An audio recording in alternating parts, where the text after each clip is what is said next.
Hola, buenas, soy Alba de La Jaula de Grillos. Es el primer establecimiento de Aragón 100% sin gluten.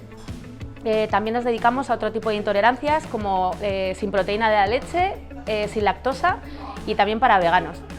Esta liga ha sido muy dura, nos han tocado contrincantes especialmente complicados, por ejemplo el crack, que es un hueso duro de roer.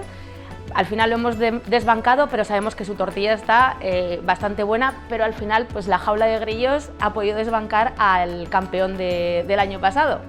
Así que estamos contentas, estamos contentas. Pues la tortilla de la Jaula de Grillos está hecha con cebolla caramelizada, calabacín, usamos productos de Aragón, huevos lo más ecológicos posibles, el aceite es del Bajo Aragón, aceite de oliva virgen extra, la verdad, y las patatas, nuestra variedad es la Mona Lisa.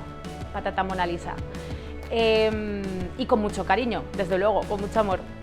Para la final necesitamos sobre todo el apoyo que tuvimos pues hace un año así de nuestra afición, que sabemos que nuestros grillos y grillas estarán ahí a muerte apoyándonos, y bueno, iremos con toda la mejor intención del mundo y vamos a luchar contra esas tres tortillas que están de contrincantes. La tortilla de la jaula es la más rica de mi pueblo, qué rica, qué rica.